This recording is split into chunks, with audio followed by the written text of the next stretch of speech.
वर्तमान समय में वैदिक संस्कृति से पूछे जा रहे प्रश्नों की महत्ता को देखते हुए इस वीडियो को तैयार किया गया है। इस वीडियो में सारे प्रश्न किसी भी प्रतियोगी परीक्षा की दृष्टि से महत्वपूर्ण हैं।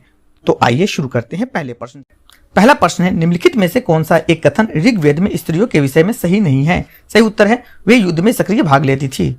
अगला प्रश्न है, वैदिक शब्द रीत का आशय है। सही उत्तर है, नैतिक नियम। अगला प्रश्न है, निम्नलिखित में से किसको वैदिक साहित्य में प्रजापति के रूप में वर्णित किया जाता है? सही उत्तर है, वराह। अगला प्रश्न है, निम्नलिखित ब्राह्मण मूल ग्रंथों में से कौन सा एक ऋग्वेद से संबंधित है? सही उत्तर है, ऐतरेय ब्राह्मण। अगला प्रश्न है, ऋग्वेद में सर्वाधिक संख्या में सूक्त है। सही उत्तर है, इंद्र के विषय में।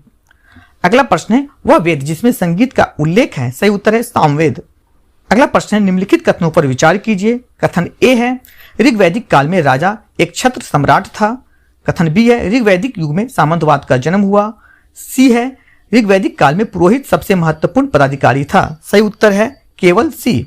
अगला प्रश्न है, निम्नलिखित को अनुवर्ती क्रम में रखें और नीचे दिए गए कूट संकेत में से सही उत्तर का चयन करें। कूट ए है रामायण, कूट बी है सामदेव, कूट सी है महाभारत और कूट डी है अष्टाध्याय। सही उत्तर है बी, सी, ए, डी। अगला प्रश्न सूची से संबंधित है। सूची ए का सूची 2 से मिलान करना है। सूची 1 में वेदांग है और सूची 2 में उसके विषय है। सूची 1 में जिन वेदांग का नाम दिया गया है, ए में शिक्षा है, बी में कल्प है, सी में निरुक्त है और डी में छंद है। इसी तरह सूची 2 में 1 में व्युत्पत्ति है, 2 में अनुष्ठान है, 3 में ज्योतिषी शास्त्र है और 4 में स्वर है। इसका सही विकल्प जो है वह 3 है। इसी तरह अगला प्रश्न सूची मिलान से संबंधित है। सूची 1 में ए में दिया गया है विपाशा, बी में दिया गया है पुरुषनी, सी में वितस्ता और डी में सुतुर्दी। इसी तरह सूची 2 में 1 में झेलम, 2 में राबी, 3 में ब्यास और 4 में सतलज। इसका सही उत्तर जो विकल्प है वह 1 है। अगला प्रश्न है, एशिया माइनर में बोगजोई अभिलेख में निम्नलिखित वैदिक देवताओं का उल्लेख है।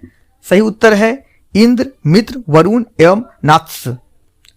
अगला प्रश्न है, 10 राजाओं का युद्ध निम्नलिखित किस नदी के तट पर लड़ा गया? सही उत्तर है पृश्नी। अगला प्रश्न है, निम्नलिखित में से कौन धर्मसूत्र नियोग प्रथा को अनुचित बताता है? सही उत्तर है आपत्सम।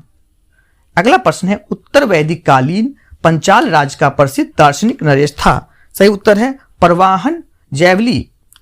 अगला प्रश्न है, हस्तिनापुर के बाढ़ में बह जाने के बाद पांडवों ने अपनी राजधानी परिवर्तित की थी। सही उत्तर है कौशाम्बी। अगला प्रश्न सूची के मिलान से संबंधित है। सूची 1 का मिलान सूची 2 से करना है। सूची 1 में जो दिया गया है, ए में ऋग्वेद, बी में यजुर्वेद, सी में सामवेद, डी में अथर्ववेद। सूची 2 में जो दिया गया, 1 में वात्स्यनेयी, 2 में साकल, 3 में सौनक और 4 में कैथुन। इसका सही विकल्प जो है 4 है।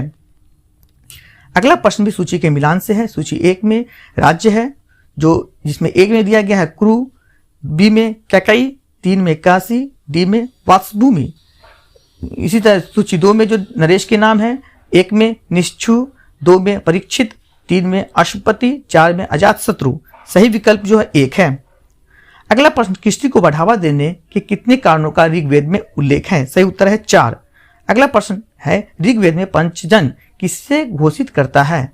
सही उत्तर है आर्यों की 5 जनजातियां। अगला प्रश्न है, महाभारत में वर्णित स्थलों की पहचान निम्नलिखित में से किस स्थल से की जाती है? सही उत्तर है चित्रित धूसर भांड से। अगला प्रश्न है, निम्नलिखित में से उपनिषदों में कौन सा नहीं है? सही उत्तर है अवतारवाद। अगला प्रश्न है, ऋग्वेद में किन देवताओं का उल्लेख नहीं मिलता है? सही उत्तर है गणेश और कार्तिकेय।